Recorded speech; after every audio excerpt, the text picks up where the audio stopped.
Good evening, guys. You are back with us. No, we are not Friday Night Likes. We are the girls in Claret and Blue, talking all things West Ham women.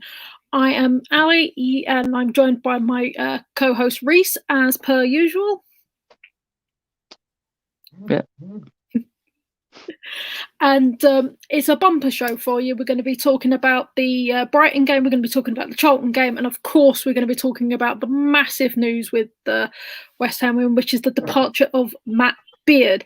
In fact, I think that's where we're going to start with first. So, Reese, your thoughts on Matt going? Well, as you know, Ali, when it was actually announced, I was quite upset. One thing that I will say about Matt is, with West Ham women, it's been a journey. I'd call Matt Beard's tenure at West Ham as sort of a roller coaster, really, because we've had highs, we've had lows. But I think in saying that, I wouldn't change it for anything. But obviously the club have decided that we need a change. One thing that before I talk about Matt's tenure and everything, that I was quite interested about, and I wasn't expecting, was the mutual consent decision, because I felt like it was more of a resignation from the way the report was spoken, like put up and everything, but both sides decided to go with a mutual consent. So that did also make me wonder, was Jack already close to sacking him? Matt wanted to resign, so they both decided to go on the mutual consent basis. However, one thing I will say is, it's all right us sort of moving on from Matt, is if it was the decision that we wanted to sack him and he wanted to leave, which was ideal, really, for both parties. It's all right sacking a manager, but you need a backup plan. And by our job being advertised on our website, it doesn't look like we have. Nope. So I'm already worried about this relegation battle. It's going to be a hard job to replace Matt. And I think what's important as well with this is that you don't get it wrong, because you could come into a situation where in February you're in the same predicament where you've got to sack your manager and you're going for the third one this season. So this is actually crucial, and this is the first time Jack's been sort of tested in terms of getting his next manager right after either sacking or having a manager leave him. So this is a big moment in the club's future, really, actually. Yeah, no, absolutely. So there's something I would like to happen, and then there's something that I'm hoping doesn't happen. So the thing that I'm hoping does happen for me is that we get that manager cemented in December, so that we've got him or her with the transfer window, that they're their picks, not that's been picked by the club or by the interim manager. And then that can get us all settled for the rest of the season. What I don't want to happen is the interim manager takes it for the rest of the season, and then we get a new manager at the end of this season, because that could be too late by then, and we could already have lost the relegation battle. I mean, I think one thing, I was actually discussing this with a mate the other day who I didn't know liked women's football, and I was just talking about the West Ham women's situation at work, and he said, yeah, I know what's going on, I follow women's football. And he said, and this is an interesting point, Ali, if I was West Ham, what I would do is if we've got a manager by the Chelsea game, is actually let that manager watch it from up on the stands and let the interim manager take that game, because it could be a recipe for disaster in terms of a start for that new manager. Just a little bit, considering it's Chelsea. I got asked recently on another podcast, did I think we'd have a chance of winning? And I was like, no. Well, I'm gonna always optimistic. Ali will go there and win 1-0. But yeah, I think with Matt leaving, it was more the timing for me, because anybody who watched the podcast, our last one, will know that I was calling for his head. Well, our last 3 shows was having a row over it, really. We were, because I was saying he had to go. And that's nothing disrespectful to the man. I love him. I think he's taken us to a great level. He's built a great foundation. But after the run of results we've had beginning of this season, I was very much calling for his head. I did think he'd have until the Chelsea game, which is why it does sound like it's more of a resignation than a sacking, that they let him go after the Brighton game. I was going to give him Chelsea, but it was time. It was time. It sounded like that there was, butting of heads, and they've just decided to call it quits. So I think for me, the biggest shocking was the timing of it, especially as rivals Spurs also announced the sacking of their 2 managers on the same day. That was a sacking, not a resignation. See that before I read the Tottenham statement, basically I saw I was at work and I just saw a statement from Tottenham woman pop up that Karen Hill and Joanne Armas have gone, and I thought, before I read the statement and found out they were sacked, I thought they resigned, and I thought, well, are they going to be? Is that our replacement for the West Ham job? But no, unfortunately not. That wouldn't be a bad replacement, but I think what's interesting is from the reports I've heard, both clubs are in the same sort of situation where, for me, you said, Ali, on and off the pitch this week, that you felt Matt left the dressing room. So, yeah. And I think that was, from the reports I've heard with what happened at Tottenham, it's the exact same thing. And what I found interesting was, not in our situation, but in Tottenham's situation, the club actually stepped up to their women's team and went, well, if we can't get rid of all these players, but we can get rid of you two, you're gone. Because we want a successful future. And I think that speaks volumes for them to their supporters of how serious they're taking the team. Yeah, absolutely. The fact that they had a replacement already lined up, and that within 3 hours, whether it was tactful or not, but within 3 hours of them being announced gone, they announced their replacement, who is been an assistant manager at England, has been in that international setup. So that is a statement of intent for sure. Mm-hmm. But and what I also think is going to be interesting is, if it comes down to, it's unlikely with Tottenham for me, but say it did come down to the situation where us and them, Bristol miraculously got themselves safe, and it came to a situation between us and them, will this, so for Rihanna Skinner, her 2 weeks of having preparation and our manager probably won't, will that be a telling factor at the end of the season? So who knows? I just hope that West Ham are getting their butts in gear and looking at someone soon as. So yes, speaking of, who would we want? Who, as fans, we're going to make the decision for Jack. Who do we want? Even if we don't know a name, do we have a type of manager that we want? Well, everyone knows the manager I want, Ali. But in terms of style, I think one thing we learnt this season is we can't play out the back with the current players, so we don't want that type of manager.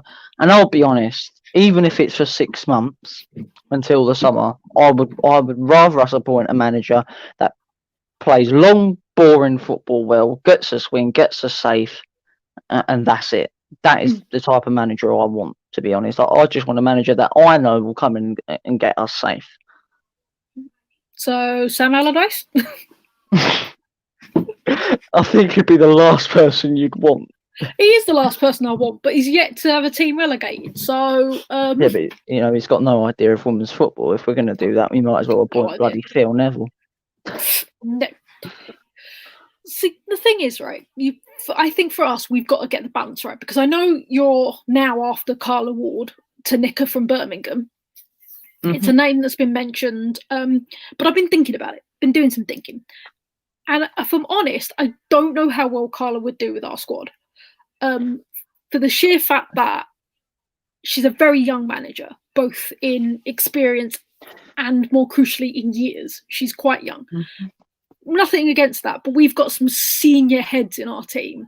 We've got players like our captain Jilly, we've got Kate, we've got Vetterline, we've got Cho, we've got players that have been playing for years.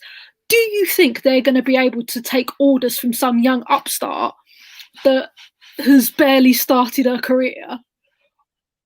Or do you think they're going to want more of a player that's on a, if we're going to go for the former player angle, that's more on their level, that's been through the motions a bit more, like a Rachel Yankee, like a Jo Potter, someone who's been through the England setup, that sort of thing? You know what, Ali? I'm gonna answer that question really honestly, and that sort of bases on the manager's temperament and mentality. Because if I was the manager now and I was coming into this job, I'd be going, look, a lot of people feel like there was a loss in the dressing room. Players just didn't want to listen anymore, basically, and there's a big divide. I would go in there like a steam train and go, I'm not going to have a divide in our dressing room. You either sort this out between you, or progressively I will get rid of the bad eggs. And I'd go in there like a steam train, and that's what the new manager's got to do. Because I'm sure as soon say we appointed Carla and she came in, and I think she'd be the manager to go and do that. And I'll speak about why I want her as manager after this bit. I feel like Carla would go in there like a steam train, address everything, all the negativity very quickly, get the experienced players on her side by doing that, and then actually get to a situation where the experienced players are then looking at the younger players going, we're not going to allow you this time to mess this up. We've got to get out of trouble because this manager ain't going to accept anything, basically. And on this why I want Carla situation, I was looking at listening to your on and off the podcast thing, and Emma said that I think it was aimed at me, but she said, I think the Carla thing with West Ham has sort of been forced upon, and I suppose Nat from Barmy Armies, Carla Ward FC, I speak to her, and maybe if I'm wrong, I apologise, Emma, but I think that's what that was targeted at, and that's not the reason. I've done a bit of a research actually when Carla, a lot of people saying Carla Ward may be in for the West Ham or Tottenham job, and it was the fact of we've got a few experienced players, but we are overall quite a young team.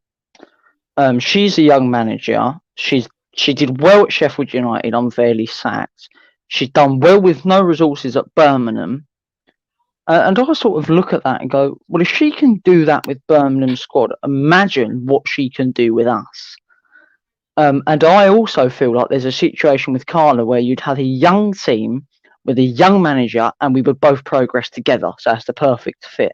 That's the reason why I think she's the perfect candidate for the job. And also after looking at my research out of Alex Scott and then maybe deciding, yes, she is a pundit and she's not got no interest in management. After that, it was, as Nat famously says, Waldy FC. No, got regular viewer Dan said that was a BBC report, but he likes the Arsenal manager, which I get. In fact, that I would like someone like Jo, I think, because Jo came into Arsenal where they hadn't won for a long time. They'd been in top 3 consistently, but they hadn't quite cracked the top 2, that it was always Man City, Chelsea, Man City, Chelsea. They just took turns to win the league. And he went in with a long-term plan. Him going in wasn't just suddenly turn Arsenal around. He went in to build the foundations of a team that would be successful. And that's what he did by winning the league, that he got them to the Conti Cup final, he got them to the FA Cup final. And he's sort of losing a bit now, but he did really well to get those foundations. I want a manager long term. I want someone who's going in there with a game plan and not a quick fix to get us out of this bind we find ourselves in. I'll be honest with that, Ali, and I really it doesn't really happen in women's football, but I actually think the solution would be, and a lot of managers wouldn't accept this either, but if you do find a candidate that is desperate for a job and has a record of keeping teams up, get them in for 6 months, get the job done, get yourself safe, and then after the 6 months, sort of, if he does really, or she does really well and gets you maybe fifth, go with them for maybe another year. But if just say this is just an average finish and you're not really impressed by it, but you're happy you've stayed up, then would be the time to bring in that manager who would then have that time to build something. I think that's the way forward. However, that is a risky strategy as well. Yeah, no, exactly, and this is why we're not the ones making the decisions, and it's all down to Jack and the team. And of course, I'm sure I can speak for all West Ham fans, women fans, when I say that we're all going to get behind Paul, who is the current interim manager. He's been the assistant manager under Matt Beard, and also the goalkeeping coach. Like, we're going to get 100% behind them. Hopefully, they can get performances out the girls. Bill Stewart, that is the goalkeeping coach. Thank you very much. And he will get us nearer to safety, because we've got a run of tough games coming up. So we want to hope that, you know, he can gel us together, at least for the time being, so that we can start getting some points on the board. With this interim manager, Ali, you know, I'll be completely honest, as well as they're sort of my joint number one candidate that I want to get the job, because they are our current manager and I want them to be successful for their tenure. And if they get to a stage where they've won, you know, unlikely, but say they do go and beat Chelsea and then they beat Aston Villa and is it Bristol? Bristol after that, Bristol and Aston Villa, why not give them a job? Why not take that risk? Because they've already addressed something in a short amount of time and built upon it. So they are my joint number one candidate to want to get the job, unless we get a manager and buy Chelsea, which is unlikely. No, because that's in a week.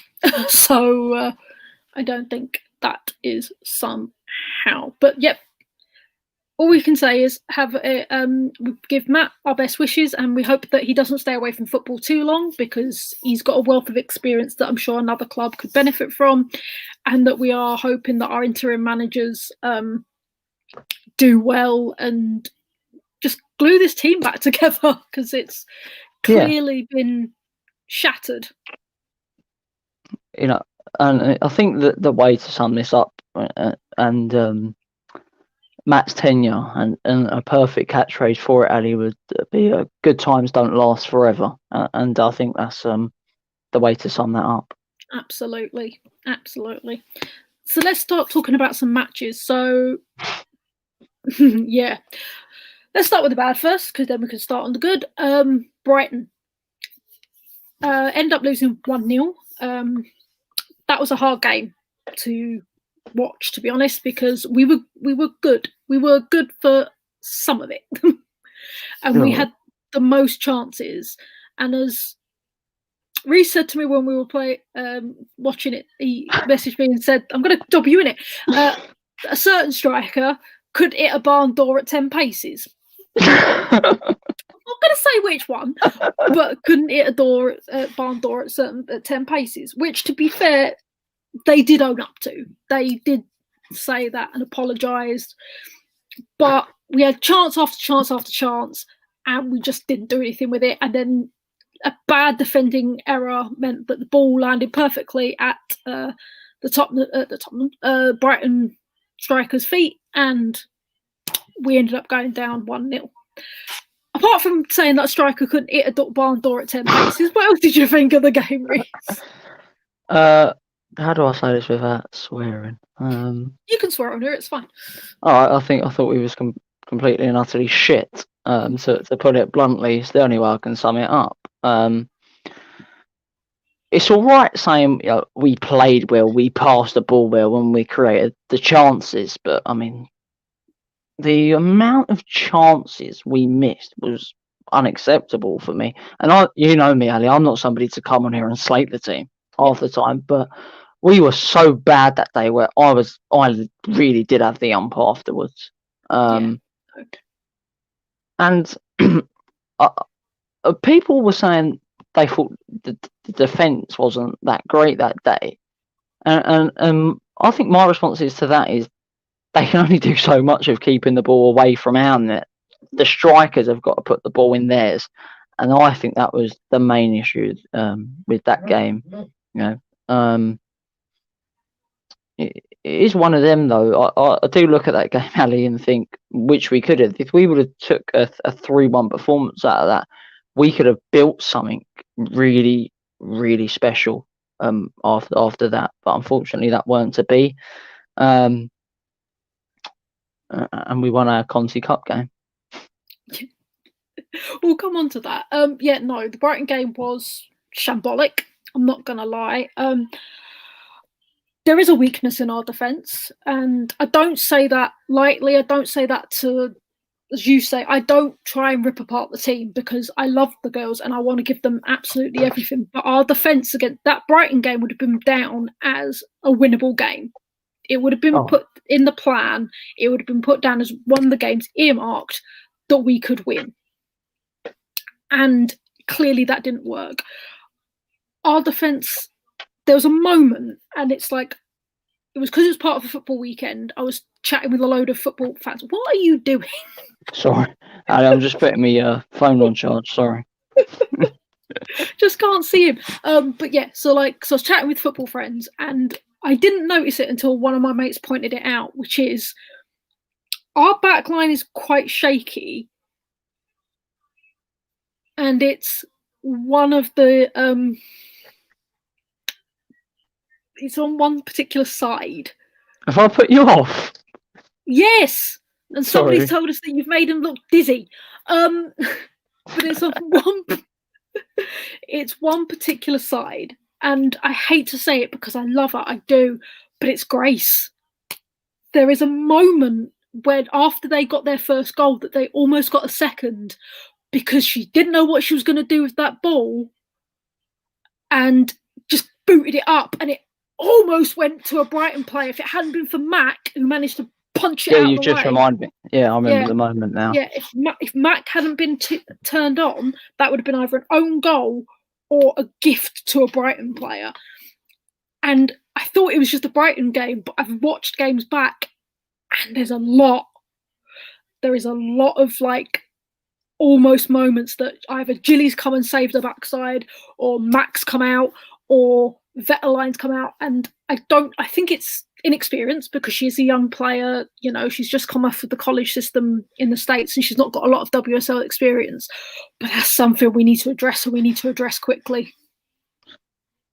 See, with that though, Ali, I felt like Matt did well as a manager there with Grace, because I'll be honest, probably the last 4 games I could have said that, but I just decided not to really. Yeah.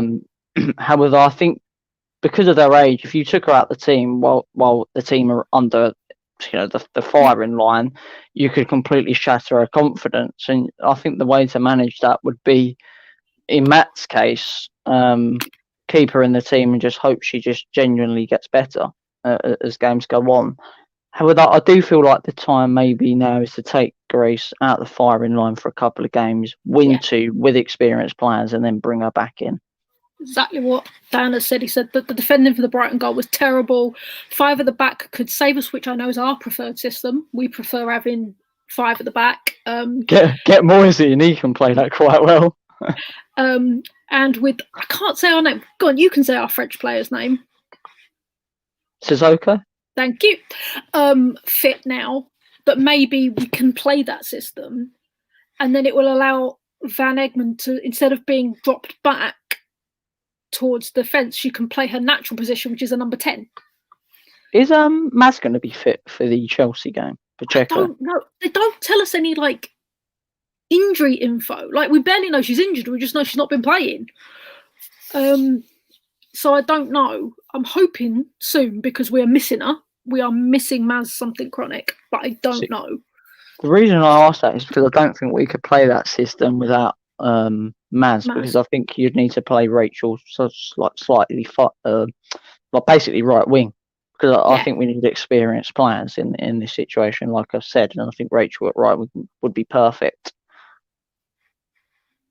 Yeah, no, absolutely. I think, and also the thing is, we've not got to be so dependent on these players because both Rachel and Van Egmond, their contract's up in January. Now, honestly, I think Rachel's going to go and not extend because the league's going to start back up in the States and she's captain at Houston Dash and her life is in Houston.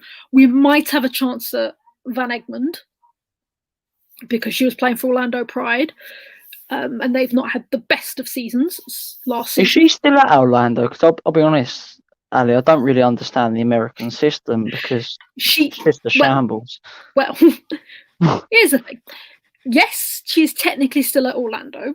However, when they had the latest draft for Louisville, she was unprotected, which means that Louisville could pick her. I know, which is why a lot of the players that are playing in the States are playing over here and are going to extend their contracts because they don't want to play for a team that they know nothing about. So she's still technically with the Pride, but because she's been unprotected, she could end up playing for Louisville or another team. So, but to stop that, she can play in Europe, which is why she may stay with it. Yeah, the American system is stupid. It is utterly stupid. It's like, for example, Erin Simon, who used to play for us, was playing at the Houston Dash. She was unprotected, and now she's been sent to Louisville. Whether she wants to go to Louisville is not a question. She's now playing for Louisville. Get her back in January, Erin Simon. I want Brooke back. I want Brooke back in our defence, and I want Bree back in our midfield. But that's just me. Oh yeah, definitely. They were. When you look back, they were key successes to that FA Cup final team, wasn't they? Absolutely. But that's beyond the point. But anyway, so I think we might have a chance of keeping Emily because she was unprotected. Rachel will go back in January. I'll tell you one thing I would do if I was the new manager in January, depending on the contractual agreement with Napoli. I'd bring Jacinta back because we need a lot more creativity in our midfield, and she'd be perfect. That'd be great. The thing is, our midfield has been one of the most solid it's been for a very long time. It's just the other ends we've now got to sort out. See, I'm really confused with this Jacinta situation as well, Ali. Didn't she sign a new contract in the summer and then we sent her out on loan? Yep. But then I don't know if we did send her on loan or did we sell her? Who knows? Who knows? That's the thing. I don't know. But yeah, there's some changes that we need to make. I think it's a bit like, not that I want to compare everything to the men's team, but it's a bit like where with Haller or whatever his name is, in the fact that he doesn't play well when it's just him up front. It doesn't work. Mm-hmm. When you get him with another player. That's the same with Martha, though, I think, because when Leon went up front with her, she was class. That's what I'm saying. So, like with Haller, he needs another player there. I think Martha's the same. She doesn't work well as a lone number 9. She needs Leon. She needs Lehman. She needs Vanek. She needs somebody up there, and she will get you the assists, as we saw in the Reading Conti Cup game. She got all 3 assists. She will get you goals. She will be the striker we know she can be, but she can't do it on her own. See, the interesting thing as well, Ali. I'm going to use the term "part the bus" managers and win 1-0. How the game's adapted, and let's not go too much onto the men's team, but I think Matt was that type of manager where he used to play a 4-5-1 system, didn't he, with us, and sort of part the bus really in our first season. Then he tried that in our second season with passing the ball in the modern way, didn't work, and sort of the same as of what David Moyes has done since he's learned we can't play his preferred system. We went to a 5-2-3, and that was perfect. So when I look back at how well we played with that, because we was a really strong team when we played that system, 5-2-3, I think it was. Yeah, it was. I actually do question why we didn't do that at the start of this season, because I feel like we've been in such a better position right now. For sure. Like, we need to shore up the back by having that 5 And it's the thing is, if it works, you can play the different players. Like, yes, we lost Boonouch out of that last season, but then that's when you slot in Maz. That's when you slot in like all the other players. Like, it can work that way, and it just clearly didn't. So we need to stop passing out from the back. That is number one, because that's how we keep losing the ball and we keep allowing other teams to score. It's just stupid system. But yeah, I would be really. I am actually really interested to see if we do get a new manager, and actually what Bill and I forgot his name now. Paul. Bill and Paul. I will be interested to see what system they adopt against Chelsea. I think they may go with a back five and a long ball system, but who knows? Who knows?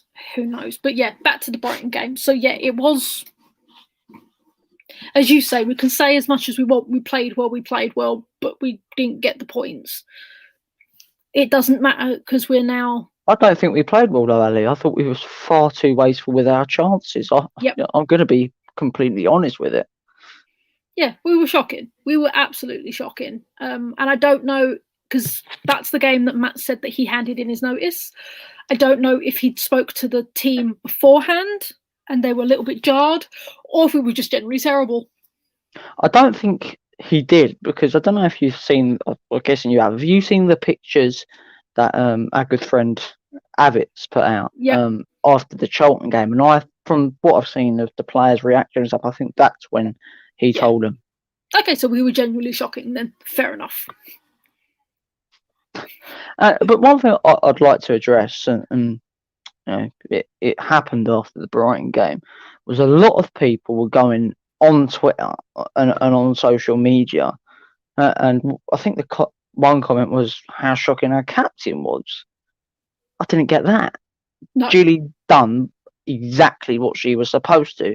Clear the ball when she needed to, pass the ball at the back when she did well. And I think I can remember one vivid, and I mean vivid, mistake.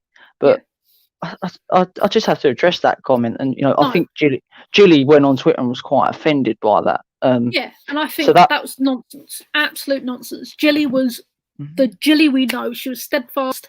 Yeah, there was one error, but it didn't lead to anything, and she managed to rectify it. There was a time when she gave booted the ball down into a beautiful chance for Daly that couldn't quite make it connect. But Gilly was one of the best players on that pitch and was absolutely solid, as we know that she is. So whoever said that is a load of nonsense. And I actually, following on from what I want to get to, basically, is I actually think that's one of the wrong things with modern day football. A player makes one mistake in a game, whether it leads to a goal or not, the team loses, and they get absolutely battered for it on social media. And like I said, I just literally wanted to address it and say to Julie, as she was quite offended by it on social media, that she's got the full support of us two. And as Ali said, we both thought she was fantastic, and you're definitely our captain for the future, Julie. So you've got our support. We want her to end her career with us. We don't want her going anywhere. So I'm going to say it probably wasn't a proper fan, because they properly went after her, which is a load of nonsense. Well, if they were, I think they want to remember how much Julie's done for the club. Exactly. You're now upside down.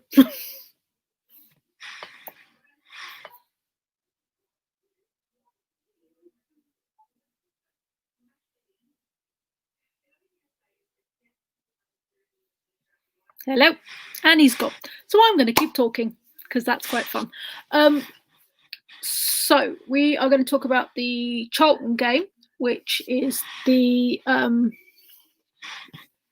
Conti Cup game. Yes, it meant that we have qualified top of the group, which means that we are going through to the next stage of the Conti Cup, which is fantastic. It was a cracking win against Charlton, which it should be, because they're a division below us. And it was a fantastic game. We did really, really well against them. We got some great players, it sounds like. And I say sound like because we didn't get to watch it, because they didn't bother streaming it. and that's been an ongoing bugbear in regards to the Conti Cup. That we only got it after the fact. Social media was poor to find any sort of information. So I can only say that we assumed we played well because I haven't watched it back yet. You tell I'm just filling time while my co-host returns. But yeah, no, it's good that we're going to get a Conti Cup run,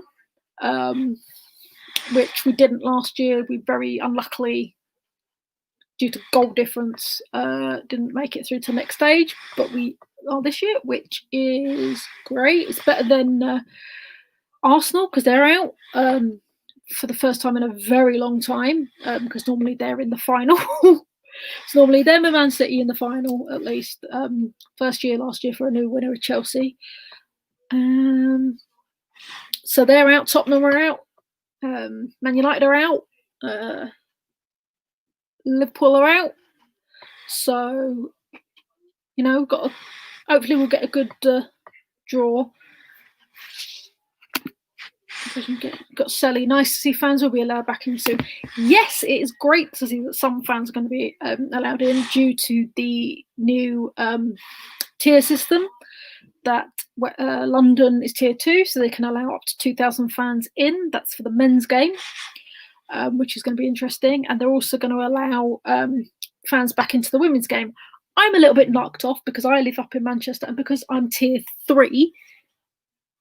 I don't get a chance to go, which is understandable because everything is in lockdown. But I haven't missed a game that I could get to since November 2018, so I'm a little bit knocked off.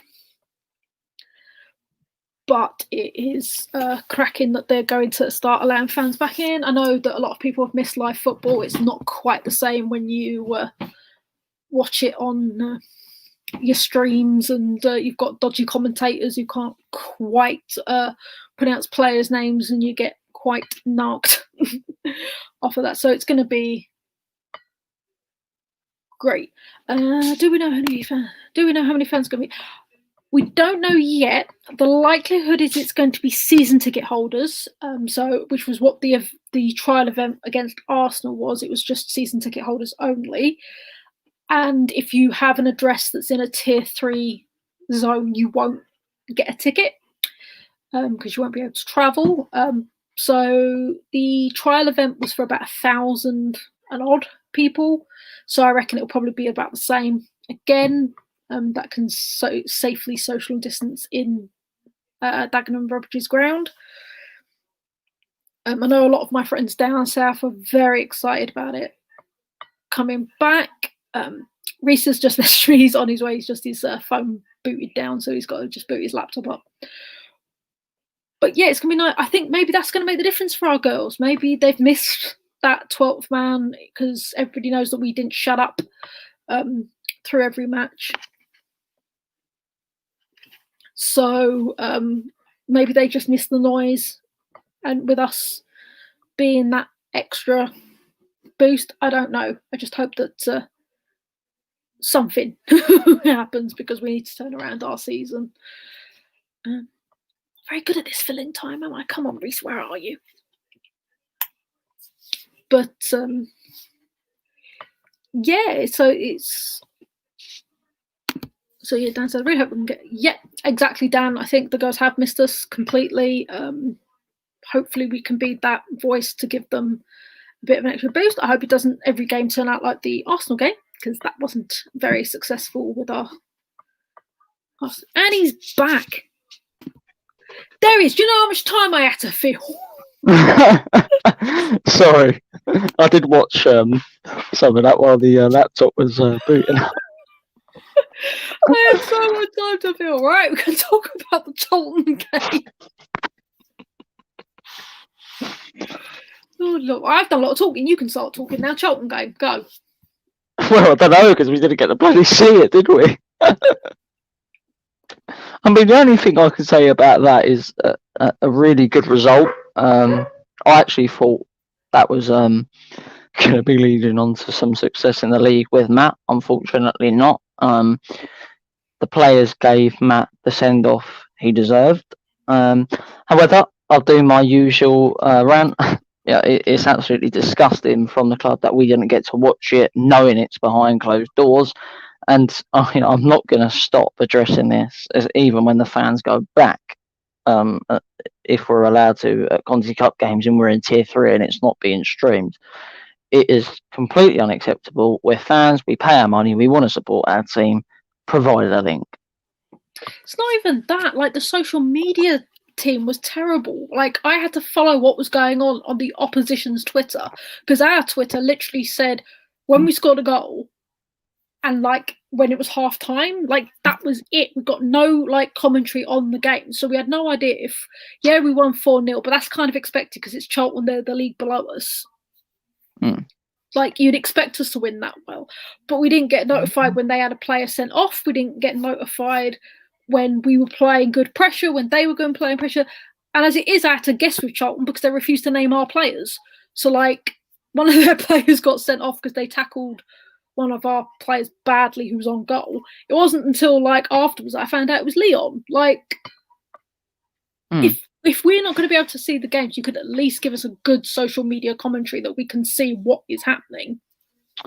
I'll be honest, Ali, and as you know, I'm in the social media area myself. What happens with these games that are behind closed doors is the pressure's more on the home side to provide the coverage, and I think that reflected in the social media results. However, we deserve a text commentary at least. Come on. Yeah, exactly. Like, I'm not asking for minute by minute. I'm just saying, like, update us on important things like chances, sending offs, like fouls, things that are important. You know what I mean? Doesn't take 10 seconds to type up. Exactly. So yeah, the social media coverage was poor on that game.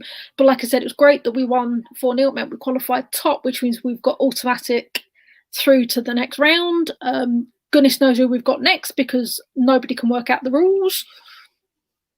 Isn't there going to be a draw for the Conti Cup? Nobody knows because last year it was an even group, so therefore it was the top teams played the second teams who came second, but they've not done that this year because it's the top 4. It's the top of each group going through, and then it's the 2 best losers. What a load of crap in the thing, and then that's it. That like, so nobody knows, is it going to be a draw like the FA Cup? Is it going to be that they match people up? Who knows?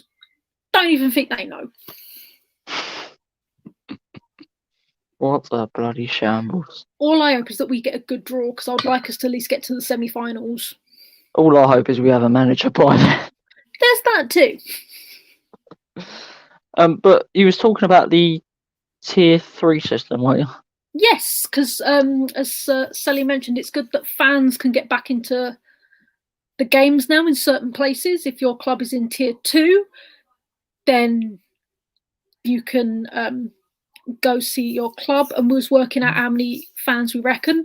I reckon it's going to be open to season ticket holders only, like the trial event was. I think it will be.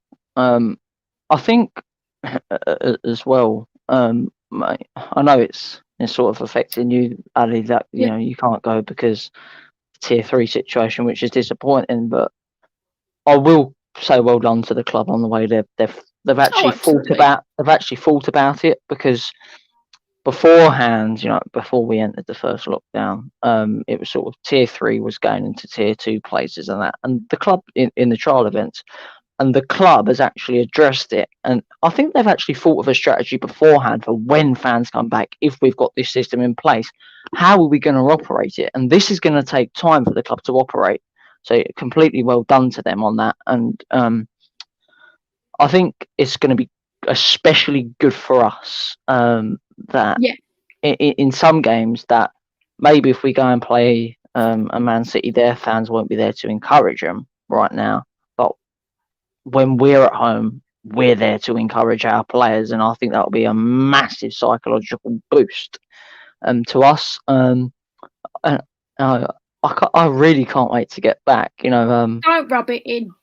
No, I'm not sure. I'm not rubbing it at you, but no, I get it. I completely understand. But honestly, the only thing I have to say, which is really annoying me, there are many things annoying me, but this is annoying me, is the fact that Where I live at the moment, I live in Stockport, and Manchester as a whole, their R rate is lower than Dagenham, where the matches Don't you are in their start on us daggers. It's true. It's true. Look at it. Look at the cases per however many.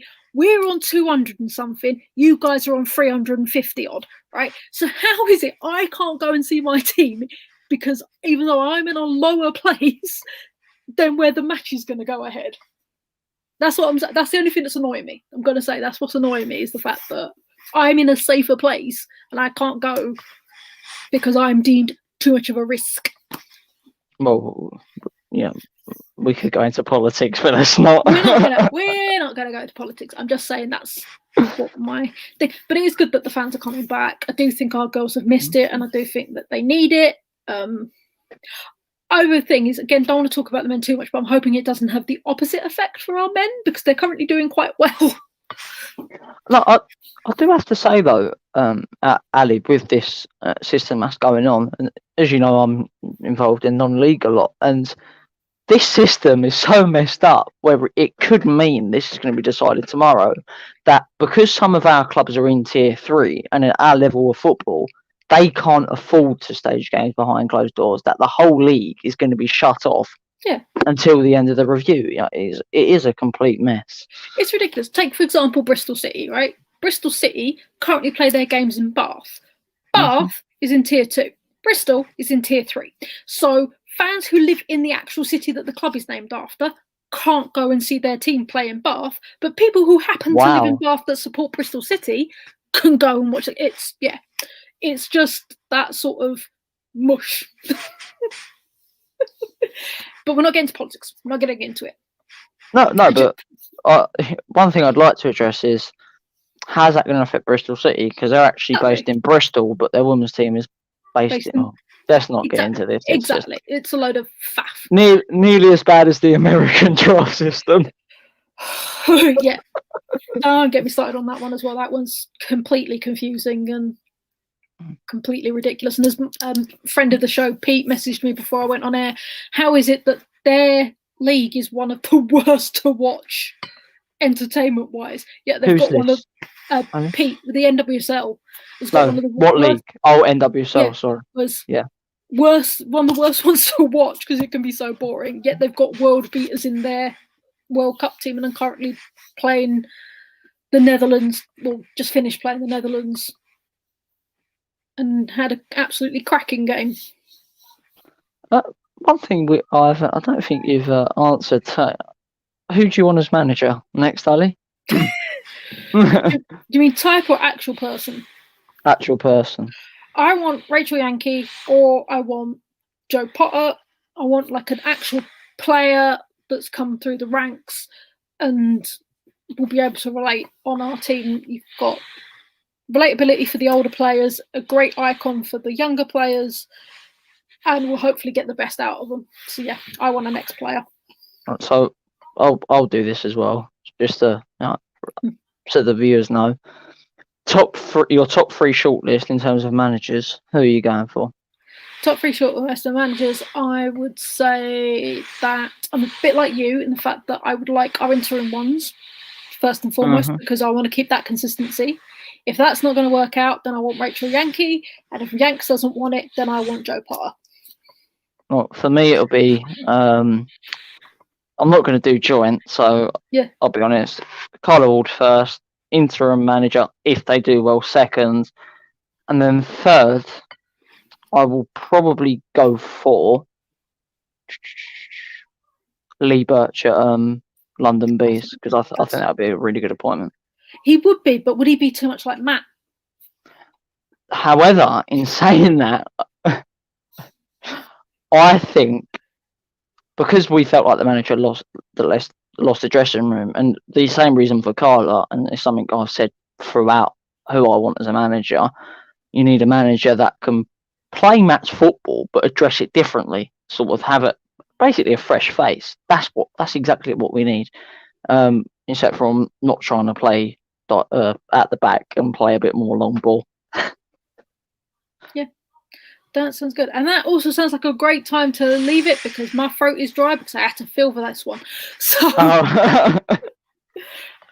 we are not back next week because they're still in international break, but we'll be back the week after. We're not previewing the Chelsea game. We can do if you want to. I didn't know if you wanted to, but because there's not much to talk about, it'd just be like 15 minutes of Chelsea. But we can, if the fans demand it, we can. Hopefully we will have a manager by then, but this is me saying good night. Good night to everybody, and remember to hashtag Carla Waldin on Twitter. Night, guys.